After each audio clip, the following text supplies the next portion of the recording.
I seen about De La Hoya was only the end part. I'll cut the video and I get the beginning part. So basically, De La Hoya trying to justify Ryan Garcia popping hot. Now you say, well, basically, how is he trying to justify it?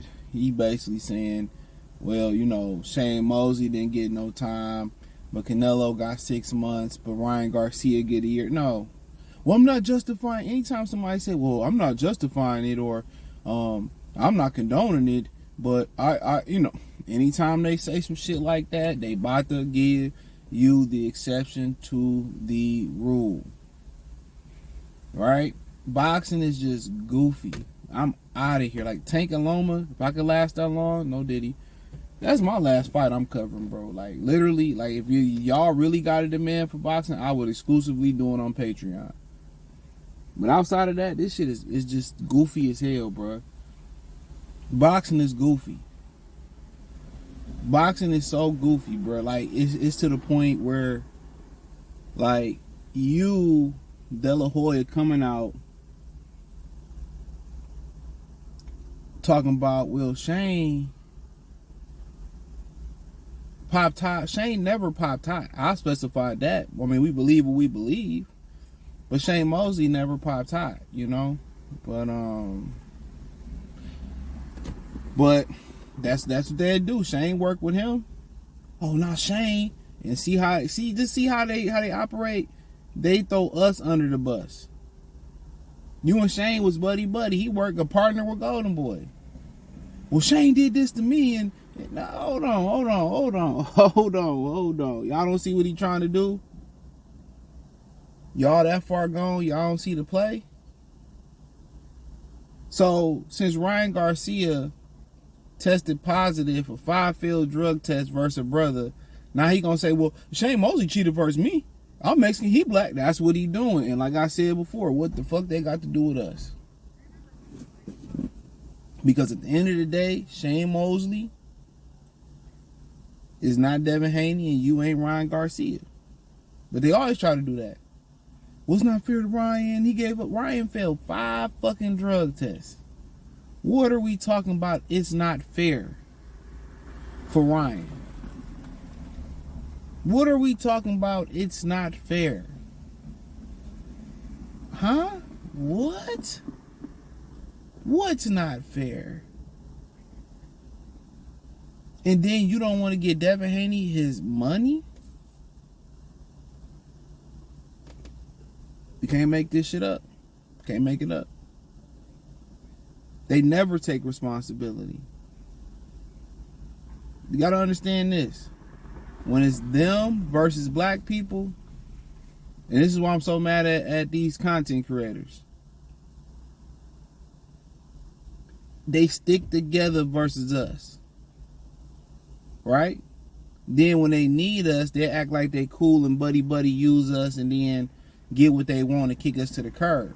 So y'all black content creators sitting here like, oh, fuck Devin Haney and this, that, and the third. So the problem is, y'all not gonna stay on code. Y'all gonna join them.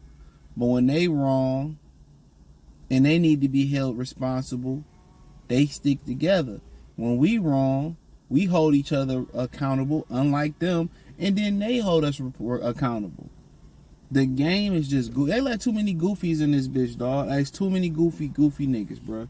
Too many emotional dudes. Too many dudes that form relationships. And De La Hoya is a goofy. Pathetic is you putting on fishnets, letting women run you like Green Day.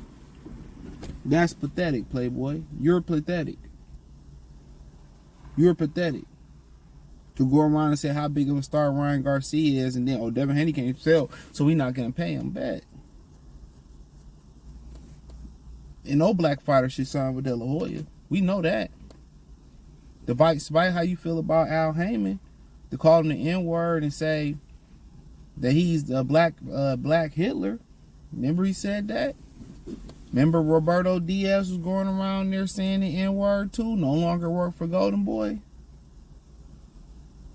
We just saying. But then you had, then you got older fighters, which I ain't even watch that shit. Barbara sent it to me. She know what I'm talking about. Pressing, other black fighters about why they working with certain people, right? But they didn't press Caleb Plant for why he working with who he working with. They haven't pressed David Benavidez for still working with Memo Hernandez. These niggas never pressed Manny Pacquiao for working with Alex Ariza. Matter of fact, Caleb Plant also worked with Larry Wade. And look at his background. Look at his background. Look at Larry Wade's background. There's no disrespect. I mean, shit, it's public information. Right? So, and I said this, man, how goofy it is. A lot of living legends ain't had shit to say about Ryan Garcia popping hot. You ain't heard a lot of them motherfuckers talk. A lot of these same people popped their head out and gave their condolences to Roy Jones Jr. Shout out to him. His situation. I don't talk about that stuff, but all the best well wishes to him. But a lot of these dudes ain't had nothing to say after 1 drug test, after 2 drug tests, after 3 drug tests, after 4 drug tests, after 5. That's why I told y'all, man, when you talk about solidarity amongst the community, it's not a community. Break down the word community. What's the last word in community? Unity. Ain't no unity. When 80% of y'all going this way, 30% of y'all going this way, 20% of y'all going this way, even 10% going this way. Like, bro, it ain't too many solid people, bro. But they got the nerve, somebody got the nerve to, at this point in time, to hold another black fighter accountable, but not hold Ryan Garcia accountable. To say, why you working with this brother? Never asked why Manny Pacquiao was working with Alex Ariza. Never asked why Caleb Plant was working with the same guy. Never asked why David Benavidez still working with Memo Hernandez. Never raised a suspicion on when the Charlo twins missed their drug test. Never raised a suspicion on when Earl Spence, I'm going to keep it real, when Earl Spence had a bad fight versus Terrence Crawford, right? Everybody, he weight drained and he this, that, and the third. Nobody said, goddamn, they did extensive drug testing. He tested and he looked different. Nobody thought about that. Nobody said nothing. He looked terrible. Why did you think he looked terrible?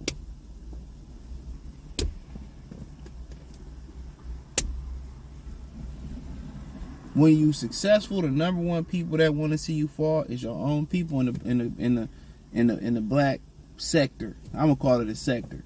That's just what it is. Out of all the people a motherfucker can point their finger at and say, why you working with him? Man, it's 1,000 motherfucking fighters working with him. Some done lost, some done won. It's only one I know that popped hot working with that man. That was Willie Monroe. And he popped hot on his own volition. He wasn't working directly with him. When Triple G went over there working with him, nobody batted an eye. And I'm not talking about white fans or Ukrainian or even from Kazakhstanian fans. I'm talking about black people. The shit is just goofy. The whole shebang is goofy. And then Shakur out here want to fight Tank, and he want to fight the best Devin. He want to fight these guys. Somebody leaking sparring when he got caught with a good shot. He trying to adjust his headgear. Oh, look at him. He said timeout. See, he can't handle Tank power. It's goofy.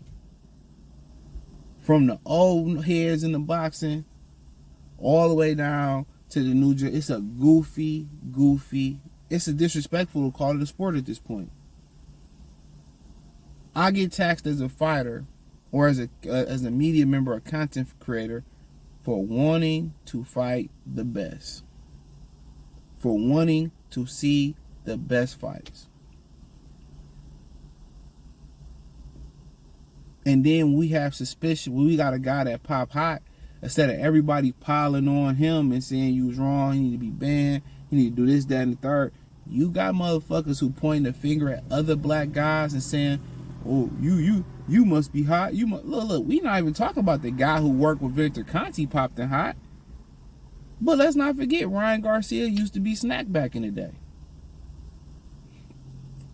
Eddie Reynoso had 5 fighters that popped hot. 5 that's been affiliated. Julio Cesar Martinez, Canelo Alvarez, Oscar Valdez, Luis Nery, and Ryan Garcia. When Andy Ruiz was over there like he was taking Ozempic shots, he was skinny. Where's the black media members?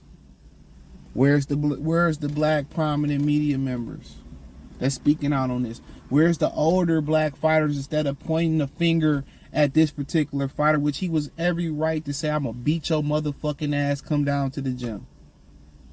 We defaming our own people. But the motherfucker who producing the most PED offenders out here, you ain't got nothing to say about him.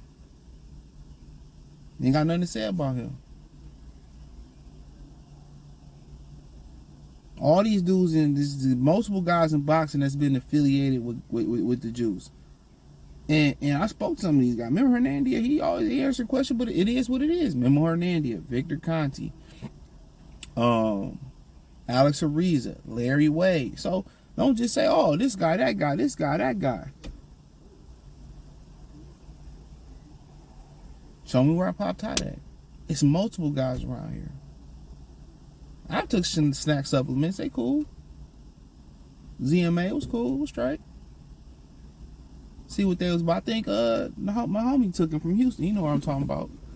But like I continue to say, anytime, the light is on the other, they gonna find a way to shift it to the brother. And I'm talking about the brother. Like I'm telling y'all, man, this shit is goofy, bro. And I'm Kobe like, I'm gonna start the channel. I said, man, don't start your channel about boxing. I'm dead ass serious. I'm dead ass serious. But he a grown man. He gonna do what he wanna do. But I would say no, find something else to create. There's too many other avenues you can create and be successful on just platforms. The shit is goofy, bro. The shit is goofy. The whole shebang is goofy, bro. Mexican get popped, but then again, the spotlight is back on the brother. Hey, hit the link tree. Check me out. Patreon, Spotify, Anchor, Cash App, Venmo, PayPal, Apple Podcast, Spotify, the whole 9. Appreciate the love and support. Peace.